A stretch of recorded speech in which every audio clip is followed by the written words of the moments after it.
السلام علیکم ورحمۃ اللہ وبرکاتہ۔ نحمدہ ونصلی ونسلم علی حبیبہ الکریم الامین العزیز الرؤوف الرحیم وعلی آلہ واصحابہ الافضلین الاکرمین اجمعین، اما بعد فاعوذ باللہ من الشیطان الرجیم، بسم اللہ الرحمن الرحیم۔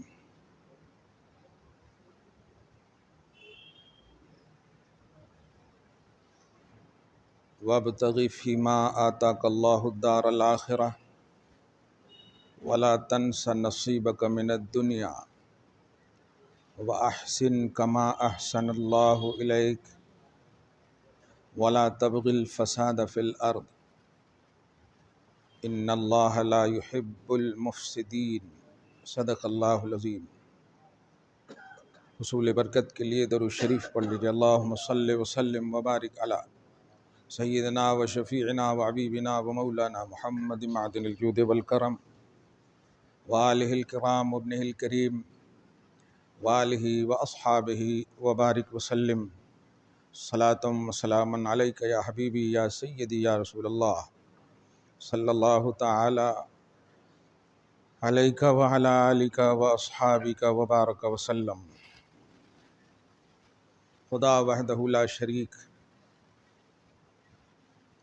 اپنے فضل سے اپنے محبوب اعظم صلی اللہ علیہ وآلہ وسلم کے طفیل آپ سب کو، ہم سب کو ایمانی دنیا میں ہمیشہ سلامت رکھے، جب تک زندہ رکھے، ایمان پر رکھے اور خاتمہ بالخیر نصیب فرمائے۔ اللہ تعالیٰ نے اپنے نظام کے تحت، اپنی قدرت کے تحت اس کائنات کو چلانا چاہا ہے۔ یہ کائنات اللہ ہی کے نظام قدرت کے تحت چلتی ہے اور ہمیشہ چلے گی جب تک اللہ چاہے گا۔ اللہ تعالیٰ نے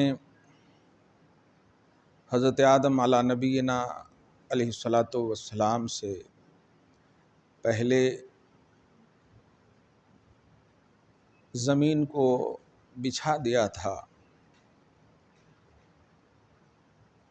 12 مہینے پیدا کر دیے تھے، آپ کو اس زمین پر بسایا ہے، حضرت آدم کو بھیج کر علیہ السلام۔ اللہ تعالیٰ نے آدمیوں کو اس عدیم زمین اور روئے زمین پر پھیلایا اور وجود بخشا۔ ساتھ ہی ساتھ اللہ تعالیٰ نے اس انسان کے لیے خصوصاً ایک خاص نظام، جسے نظام عبادت کہتے ہیں، اس کے لیے متعین فرمایا۔ کافی تھے اللہ کی عبادت کے لیے فرشتے، خدا کو اگر عبادت ہی کرانا مقصود ہے تو اللہ تعالیٰ کے فرشتے کافی ہیں، کیونکہ اس کی عبادت اگر پاک کریں تو عبادت کا انداز ہی الگ ہوگا۔ لیکن اللہ پاک نے فرمایا نہیں، مجھے انسانوں سے بھی عبادت چاہیے۔ ما خلقت الجن والانس الا لیعبدون، میں نے جناتوں اور انسانوں دونوں کو اپنی عبادت کے لیے پیدا کیا ہے۔ گویا عبادت کا مقصد خدا کو عبادت لینا نہیں ہے، انسان کو اس کی بساط اور حیثیت بتانا ہے۔ کہ میں تو فرشتوں سے بھی کافی مکمل طور پر اپنی عبادت لے سکتا تھا، لیکن اے انسان میں نے تمہیں بھی اس لیے وجود بخشا ہے کہ تو بھی میری عبادت کر۔ یہ وہ دائرہ نظام الہی ہے کہ ہم سب کو مقصد حیات اور مقصد تخلیق آسانی سے سمجھ میں آ جاتا ہے کہ ہماری تخلیق کا مقصد ہے خدا کی عبادت۔ خدا کی عبادت صرف نماز، حج، روزہ، زکوٰۃ نہیں ہے، بلکہ ہر وہ کام جو خدا کی رضا کے لیے ہو وہ سب عبادت ہے۔ جو بھی عمل کر رہے ہیں آپ، جو بھی حرکت کر رہے ہیں، جو بھی ادائیں آپ سے سرزد ہو رہی ہیں، وہ سب کا تعلق رضا الہی ہو تو یہ سب عبادت ہے۔ آپ کا اٹھنا بیٹھنا، یہاں تک کہ آپ جانتے ہیں صحابہ کرام رضوان اللہ تعالیٰ علیہم اجمعین کی طرز زندگی میں وہ خاص عنوان ملتا ہے کہ اللہ کے حوالے سے نبی اعظم صلی اللہ علیہ وسلم نے جو صحابہ کرام کو تعلیمات دی، عنوان اس کے لیے صبح و شام تیار رہنا، خود کو تیار رکھنا۔ اللہ پاک نے امت کو یہ بتایا کہ یہ ہے عبادت۔ عبادت کی قسمیں ہی نہیں بلکہ آپ کا سارا وجود اللہ کی عبادت کا مظہر ہے۔ آپ چلیں تو زمین میں اترا کر نہ چلیں، یہ عبادت ہے۔ آپ اپنے ہاتھ سے کسی کو ظلم نہ پہنچائیں، یہ عبادت ہے۔ آپ اپنی آنکھوں کو کسی غیر کی طرف نہ اٹھائیں، یہ عبادت ہے۔ آپ کی ہر سانس عبادت ہے۔ اللہ تعالیٰ نے اس کو ایک لطیف انداز میں قرآن پاک میں 2 مقامات پر ارشاد فرمائے، وَإِن تَعُدُّوا نِعْمَتَ اللَّهِ لَا تُحْصُوهَا۔ لوگو، جو میں نے انعامات و احسانات تم پر کیے ہیں، بس اس کا شکریہ ادا کرتے جاؤ، اسے گننے کی کوشش نہ کرنا، گننے کی کوشش نہ کرنا، جس کا صاف مطلب یہ ہوتا ہے کہ بس عبادت کرتے چلے جاؤ، کوئی ایسی ادا، کوئی ایسی حرکت، کوئی ایسا کردار نہ اپناؤ جس سے اللہ ناراض ہو جائے۔ اللہ کو راضی کرنا ہی آپ کا مقصد ہے، یہی مقصد تخلیق ہے، خصوصاً انسان اور جنات کے لیے۔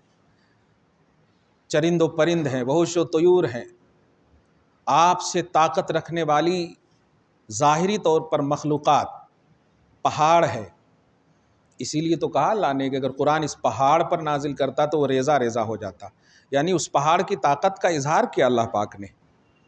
اسی لیے جب کوئی طاقت میں زیادہ ہوتا تو اس کو جبل الاستقامت کہا جاتا ہے، یعنی استقامت کا پہاڑ ہے۔ ہاں، کیوں دیا جاتا ہے، اسے دی جاتی ہے تشبیہ؟ اللہ پاک نے بڑی بڑی طاقت کی چیزیں، لوہے، بڑی بڑی طاقت کی چیزیں پیدا کیے ہیں، لیکن چاہا آپ کو ہے، عبادت کا مکلف بنایا آپ کو ہے۔ آپ کی ہر ادا اور سانس میں خدا کی عبادت اور اس کی رضا ٹپکے، یہی چاہا اللہ نے آپ سے ہے۔ اللہ تعالیٰ آپ کو، ہم سب کو اس پر ہمیشہ کاربند رکھے اور موت سے پہلے رضا نصیب فرمائے۔ وہ زندگی کبھی نہ دے جس میں اس کی رضا نہ ہو، وہ زندگی سے پہلے موت دے دے جس میں اس کی رضا ہو۔ آپ ہم سب ہمیشہ ایسی دعا کریں۔ حضور پاک صلی اللہ علیہ وسلم کی بارگاہ میں ایک صحابی اسی طرح آئے کہ میں تنگ آ چکا ہوں اپنی زندگی سے، تو کہا نہیں میرے بندے، نہیں میرے غلام، اے خدا کے بندے ایسا مت کہہ۔ کہا، پھر ضد کیا انہوں نے، جب دیکھا نظر نبوت نے تو ایک دعا جو دی ہے آپ اس دعا کو محسوس کریں۔ کہا بول اللہ سے کہ اللہ اگر میرا جینا تیری رضا کے لیے ہے، اگر میرا جینا میرے لیے خیر ہے تو مجھے زندگی دے، اور اگر موت خیر ہے تو موت دے دے۔ کیا بات ہے! وہ کانسیپٹ دیا نبی صلی اللہ علیہ وسلم نے کہ تمہارا جینا مرنا یہ سب اللہ کے لیے ہونا چاہیے۔ یہ زندگی سے، پریشانیوں سے، مشکلات سے تنگ آ کر تم موت کو کیسے گلے لگانے کی بات کر سکتا ہے؟ نہیں، تیرا جینا میرے لیے ہو، تیرا مرنا بھی میرے لیے ہو۔ اور جب یہ سوچ ہوگی تو یاد رکھ تو کبھی زندگیوں سے تنگ نہیں آئے گا، مشکلات تیرے اوپر افیکٹو نہیں ہوگی، پریشانیاں تیرے اوپر اثر انداز نہیں ہوں گی۔ یہ وہ دعا ہے، یعنی خیر کی بھیک مانگ، چاہے وہ حیات میں ہو چاہے وہ موت میں ہو۔ اللہ تعالیٰ آپ سب کو، ہم سب کو ایسی سوچ نصیب فرمائے۔ یہ دنیا فانی ہے، یہ دنیا اس قدر فانی ہے، خدا کی بارگاہ میں کسی کی کوئی حیثیت نہیں۔ اسی لیے اللہ سبحانہ نے اس دنیا کے حوالے سے فرمایا، جب تک میں نے اس دنیا کو تمہارے لیے دیا ہے، یاد رکھ اس دنیا میں بھی رہنا ہے تو آخرت کی تلاش میں رہے، آخرت کی طلب میں رہے۔ میں نے سورہ قصص کی آیت نمبر 77 تلاوت کی ہے۔ دو بات مجھے سمجھانا ہے اور خود مجھے سمجھنا بھی ہے۔ اللہ تعالیٰ ہم سب کو، آپ سب کو، مجھے افسوس ہوتا ہے کہ صبر کی تلقین مجبوری میں نہ کرو، صبر ایک عبادت ہے۔ آپ کبھی ایسی کیسی سوچ رکھ سکتے ہیں کہ کسی کو آپ صبر کی تلقین کر رہے ہیں تو وہ مجبور ہے؟ نہیں۔ کیا حسین مجبور تھے؟ کیا میرے آقا صلی اللہ علیہ وسلم مجبور ہیں؟ تو امیر حمزہ کے وقت کیوں آپ اشکبار ہیں؟ علی اصغر کی شہادت اور تمام رفقائے کربلا کی شہادت کے وقت حسین کیوں غمگین ہیں؟ صبر و رضا کے پیکر کو کبھی بھی مجبوری کے نام پر صبر کا عنوان نہ دینا۔ صبر عبادت ہے، صبر مجبوری نہیں ہے۔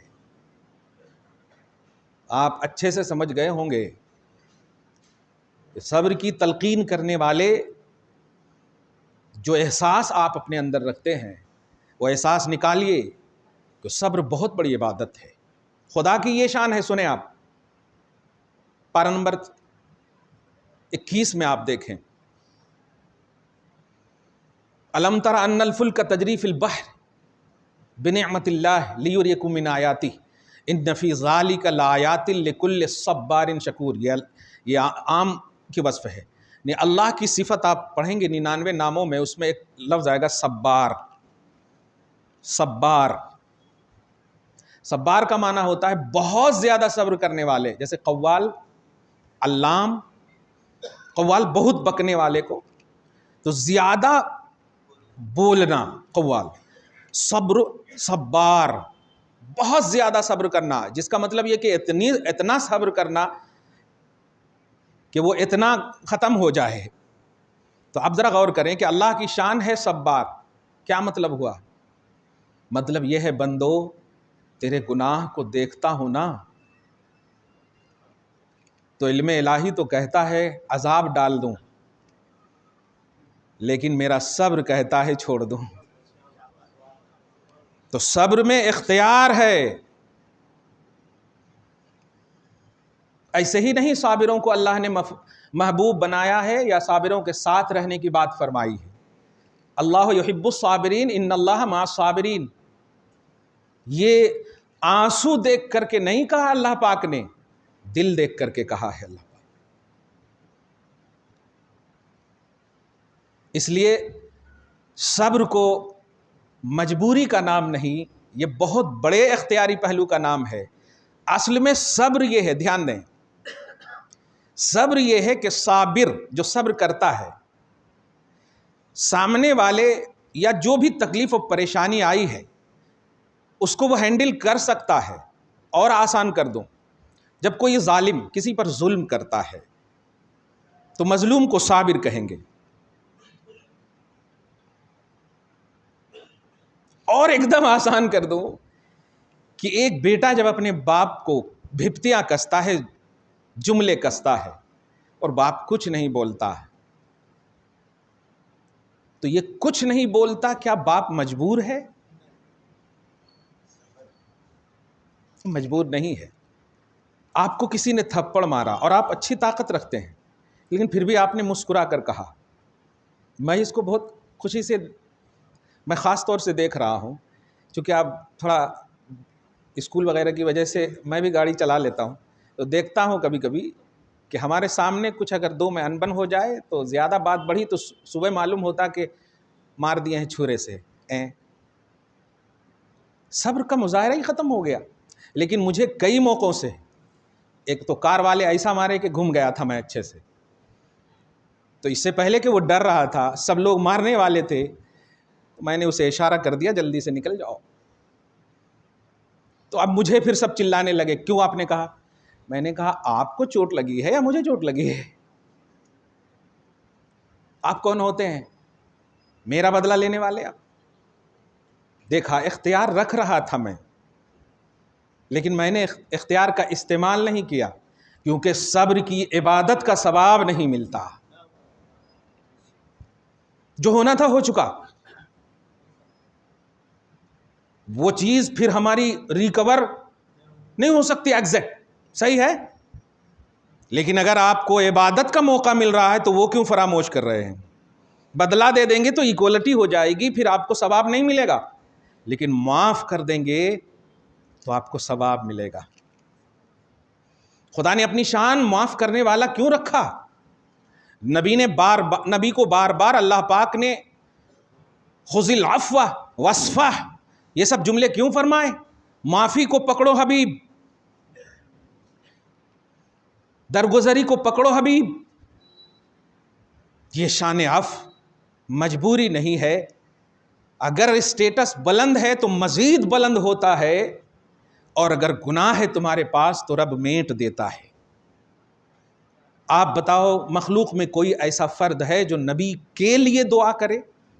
ایسی سوچ رکھتے ہو آپ بول سکتے ہو کہ میں نبی کے واسطے دعا کر رہا ہوں, رکو معاذ اللہ, ایسا سوچ سکتے ہو؟ بلکہ آپ ہمیشہ یہ سوچتے ہیں کہ نبی ہمارے لیے دعا کر رہے ہیں, شفیع المذنبین ہمارے لیے سوچ رہے, آقا نے رب حبلی امتی کہہ دیا ہے, اور اسی پر یقین اور کمان رکھتے ہو آپ, الحمدللہ, صحیح ہے. لیکن آپ جب مؤذن کی آواز سنتے ہو اور جب وہ کلمہ تکبیر مکمل کرتے ہیں تو آپ ہاتھ اٹھا کر کیا کہتے ہو؟ اللہم رب ھذہ الدعوۃ التامہ والصلاۃ القائمہ آت سیدنا محمد الوسیلہ. کبھی غور کیجیے آپ, معنی آپ سنیں, اللہم رب ھذہ الدعوۃ التامہ, اے اللہ یہ مکمل کلمے جو مؤذن صاحب نے کہے ہیں اس پورے کلمے کو قبول فرما. یعنی اللہ اکبر سے لے کر کے جو آخری تک لا الہ الا اللہ تک پورے کلمے کو قبول فرما. اور اس کے بعد دیکھیں اللہم رب ھذہ الدعوۃ التامہ والصلاۃ القائمہ, اور اس کے بعد جو نماز کھڑی ہونے والی ہے, جو پڑھی جانے والی ہے, اس کو بھی قبول فرما. تو بڑی اچھی بات ہے, کیونکہ اذان نماز یہ ہے نا, یہ بیچ میں جو آپ کرتے آتے سیدنا محمد الوسیلہ, اور جو لوگ نہیں کہتے ہیں سیدنا رہیں اس کے لیے بھی میں کہتا ہوں آتے محمد الوسیلہ. کیا معنی ہے؟ اے اللہ محمد کو وسیلہ عطا فرما. آپ ترمذی کے جملے پڑھیں گے, اس کی تشریحات پڑھیں گے محبت کے آئینے میں, تو بڑی باتیں آئیں گی آپ کو سمجھ. آتے محمد الوسیلہ, اے اللہ محمد کو وسیلہ بنا, محمد کو وسیلہ عطا فرما. آتنا پڑھتے نا, آتنا کا معنی ہوا ہمیں عطا فرما. آتے محمد کو عطا فرما, نہ مانے ہمیں, آتے مانے عطا فرما, آرڈر کا سن رہے, گزارش کے معنی میں. اے اللہ تجھ سے گزارش ہے کہ محمد کو وسیلہ بنا. اب یہاں پر صحابہ نے پوچھا یا رسول اللہ اس دعا کا مطلب کیا ہے؟ یہ نبی نے دعا سکھایا, یہ بھی دیکھیے گا, آپ دعا نہیں کرتے, یہ سکھایا ہوا ہے مصطفیٰ کا. اس لیے اس میں وہ ضعیف کا بھی عنوان نہ ڈھونڈیں, یا ہماری ایکٹیویٹی ہے یہ نہ ڈھونڈیں. اللہ پاک کے نبی نے کہا جب کلمہ مکمل ہو تو اس طرح دعا کرو. یہ دعا صحابہ نے پوچھا یا رسول اللہ کیا ہے؟ کہا میرے لیے جو وسیلہ مانگ رہے ہو نا, جانتے ہو وہ کیا ہے؟ فَإِنَّهَا مَنزِلَةٌ فِي الْجَنَّةِ, وہ جنت میں ایک منزل کا نام ہے. اب غور کریے, جنت میں ایک منزل کا نام ہے. وَأَرْجُو, اس کے بعد ہے کہ اس منزل کو پانا کسی بندے کے بس کی بات نہیں ہے. جو بندہ پائے گا, میں یقین سے کہتا ہوں کہ وہ بندہ میں ہی ہوں.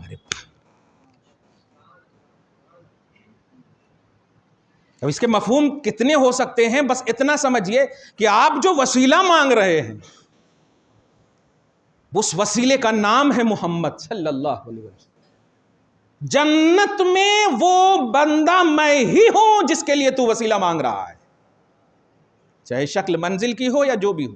اور آگے کیا کہتے ہیں؟ وَالدَّرَجَةَ الرَّفِيعَةَ, اور اے اللہ اسی محمد کو بلند درجے عطا فرما،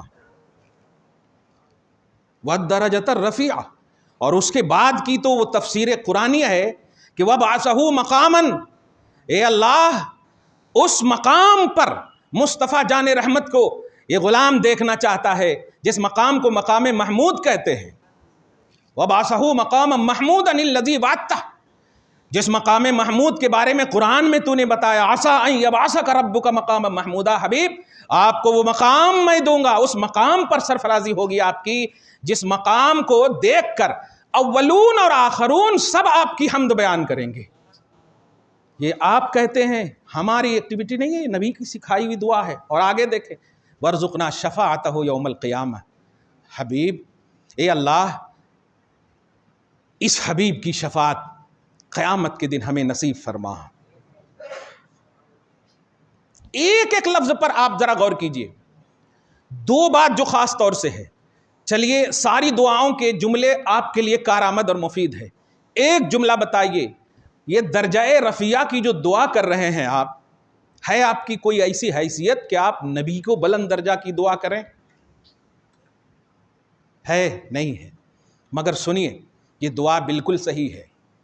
آپ کی دعا جب نبی کے لیے یا کسی بلند کے لیے اٹھتی ہے نا، تو وہاں اللہ تعالیٰ الفاظ نہیں دیکھتا، وہاں نیتیں دیکھتا ہے۔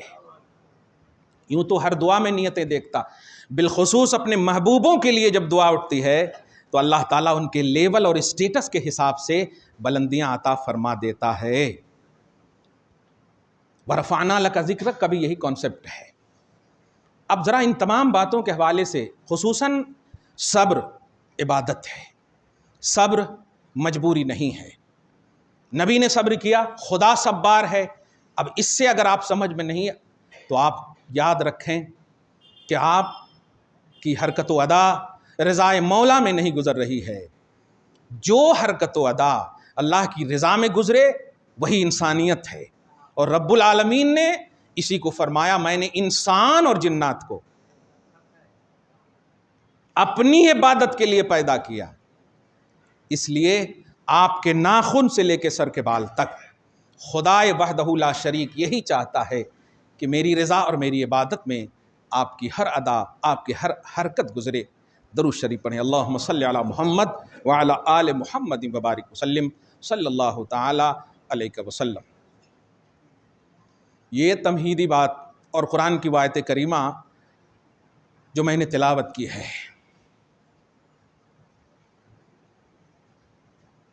اللہ تعالیٰ آپ ہم سب سوچتے ہو نا ہم مر جائیں گے، مر جانے کے بعد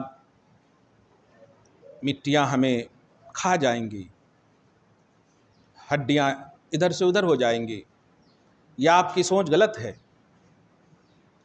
آپ ایمان میں، کردار و عمل میں، خدا کی رضا میں اگر کامل ہیں تو قرآن سے اور حدیث سے، خدا اور رسول سے یہ پروانہ بالاعلان سنیے کہ آپ کے جسم کو مٹی نہیں کھا سکتی۔ ایک عام بات کہہ دوں جو سمجھ میں آ جائے، کیونکہ مٹی بھی مخلوق ہے اور آپ اشرف المخلوقات ہیں۔ یہ وہ آسان سا ایک دم مطلب آسان سی دلیل ہے۔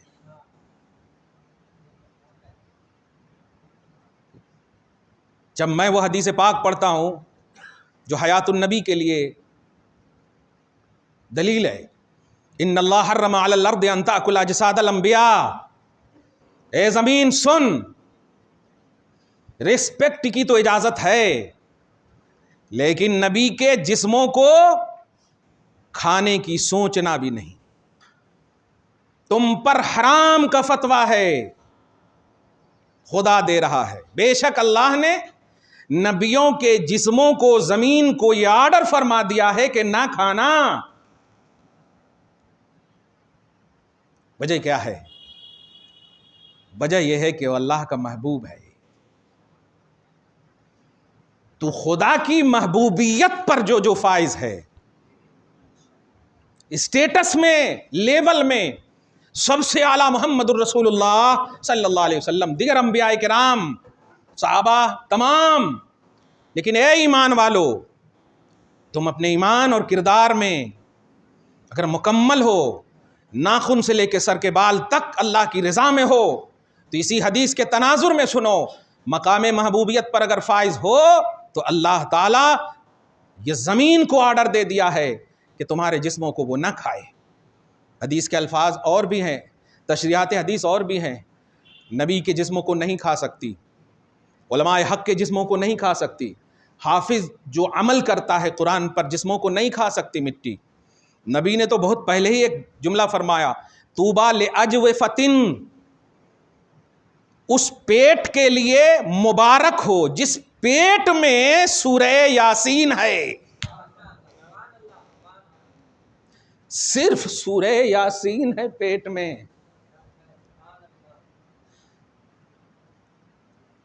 تو مبارکباد یہ مصطفیٰ ہے۔ قرآن مٹنے والی کتاب نہیں ہے۔ تو کیا تمہارے جسموں کے اندر سے، جسموں کو کھانے کا مطلب یہ ہوا کہ اس پیٹ کو کھا لے زمین جس میں قرآن ہے تو قرآن مٹ جائے گا؟ تمہارے بھی سینوں میں کچھ نہ کچھ تو آیات قرآنی ہے نا، اسے سمجھو، اسے محفوظ رکھو، اس کے لیول کو سمجھو۔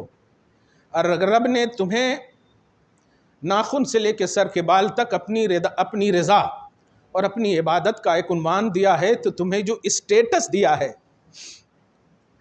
مجھے جب ہمارے مریدوں نے قرآن کی خوانی کے حوالے سے باتیں کی، اتنا ہے اتنا ہے، میں نے کہا تم لوگ خود اصال ثواب کرو۔ میری ماں کے لیے اگر صرف قل واللہ قبول ہو گیا نا، تو قسم خدا کی میری ماں کی بخشش ہی نہیں، درجے بلند ہوں گے۔ ایک قل واللہ جو خدا کا کلام ہے یار، صرف قبولیت کی تمنا رکھو، رب قبول فرما لے۔ وہ کوانٹیٹی سے پاک ہے۔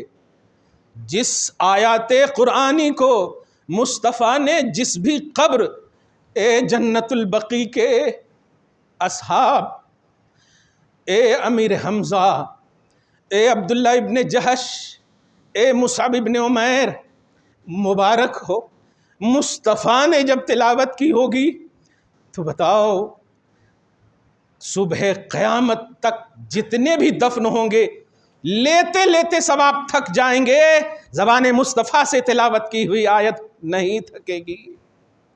خدا سے وہ چیز مانگ جو قبول ہو آپ سے۔ آپ کوانٹیٹی کی دنیا میں ہرگز نہ جاؤ۔ اللہ تعالیٰ سب کے ماں باپ کو بخش دے،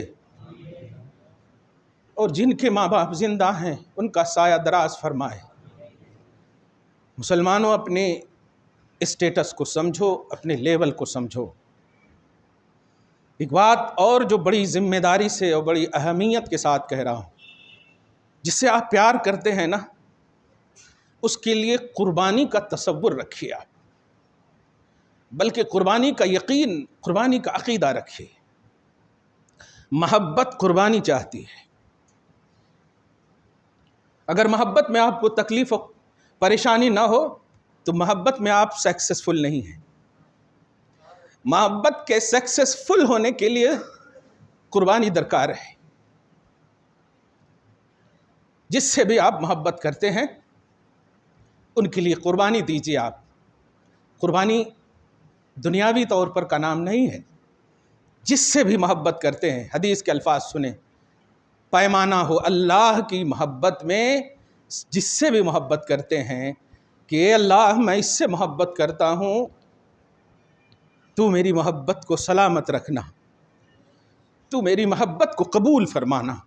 تو یہ محبت جو ہے، یہ وہ محبت ہے جس کو نبی نے فرمایا، جس کو حضرت انس نے روایت کیا، امام بخاری اور امام مسلم نے نقل کیا، کہ ایک دیہاتی آ کر عرض کرتا ہے، یا رسول اللہ مجھے قیامت کے بارے میں بتائیے، مجھے بہت خوف ہو رہا ہے ان کی ہولناکیوں کو سن کر کے، ہمارے پاس وہ عمل کا اسٹیٹس نہیں ہے۔ نبی علیہ الصلوۃ والسلام نے فرمایا، کچھ تو بتاؤ، کچھ کیے ہو تیاری قیامت کے لیے؟ یا رسول اللہ کچھ نہیں، لیکن اس بات کی 100% یقین دلاتا ہوں کہ میں آپ سے اور آپ کے بتائے ہوئے رب سے بڑی محبت کرتا ہوں۔ لیکنی احب اللہ ورسولہ، یہ الفاظ ہیں کہ میں اللہ سے اور اس کے رسول سے بہت محبت کرتا ہوں۔ نبی نے جب ان کے دل کو دیکھا کہ اس کی محبت بے ریا ہے، بغیر دھوکہ کے ہے، فرماتے ہیں جا انت مع من احببت، تو اسی کے ساتھ رہے گا جب تک زندہ رہے گا، محبوب کی ادا تیرے اوپر رہے گی، سایہ تیرے اوپر رہے گا، تیرا حشر بھی اسی محبوب کے ساتھ ہوگا۔ حشر کا جملہ فرما کر، معیت کا جملہ فرما کر نبی نے محبت کی خالصیت کو بتایا ہے۔ محبت میں نفسانیت نہ ہو، محبت میں نفس کا دخل نہ ہو، محبت میں زمانے کا دخل نہ ہو، محبت میں اکراہ کا دخل نہ ہو، محبت میں مجبوری کا دخل نہ ہو، محبت میں عوام کا دخل نہ ہو، محبت ہو اللہ کی رضا کے لیے ہو، اس میں قربانی کا پیمانہ کیوں نہ آ جائے۔ وہ محبت تھی کہ مدینہ چھوڑ دیا حسین نے، وہ محبت تھی کہ کعبہ چھوڑ دیا حسین نے۔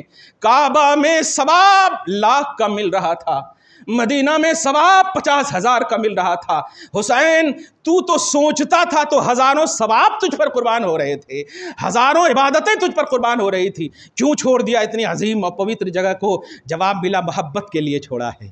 خدا اور رسول کی محبت کا جو پیمانہ ہے وہ زمین نہیں دیکھتی ہے، وہ سامنے کے حالات اور تقاضے نہیں دیکھتی ہے، خدا کی محبت قربانیاں چاہتی ہے۔ اگر میری محبت اللہ سے پکی ہے تو یہ قربانی اللہ کے لیے ہے، اور اللہ تعالیٰ اپنی دین کی حفاظت اگر مجھ سے لینا چاہتا ہے تو یہ جان دی ہوئی اسی کی تھی۔ حق تو یہ ہے کہ حق ادا نہ ہوا، اس لیے محبت جس سے بھی کرو اللہ کی رضا کے لیے کرو، اور یہ محبت کا پیمانہ ہے کہ نفس کا داخلہ نہ ہو، نفس امارہ، فریب، دھوکہ یہ ہرگز نہ ہو۔ کرو محبت نبی سے، کرو محبت صحابہ سے، کرو محبت اہل بیت سے، کرو محبت ماں باپ سے، کرو محبت بھائی بہن سے، کرو محبت بیوی سے، اور ان تمام میں اگر قربانیاں دینی پڑے تو آپ جھجک محسوس نہ کرو، قربانیاں دو۔ اللہ تعالیٰ اس محبت کو سلامت رکھے گا، اور اس محبت کا پیمانہ آخرت بتاتا ہے کہ دنیا میں تو نے جو زندگی کاٹی ہے وہ زندگی کا ہر لمحہ میرے منشا کے تحت ہے، میری توحید کے تحت ہے، اور اس لمحے کو میں نے قبول کر لیا ہے۔ دعا ہے اللہ آپ کو شاد رکھے، آپ کے محبوبوں کو شاد رکھے، اللہ تعالیٰ آپ کی اداؤں کو شاد رکھے، آپ کی حرکتوں کو شاد رکھے، آپ کے ناخن سے لے کے سر کے بال کو آباد رکھے، اور اللہ کی رضا کے لیے یہ سارا وجود ہمیشہ ہمہ تن مصروف رہے۔ آمین بجاہ سید المرسلین، وما علینا الا البلاغ المبین۔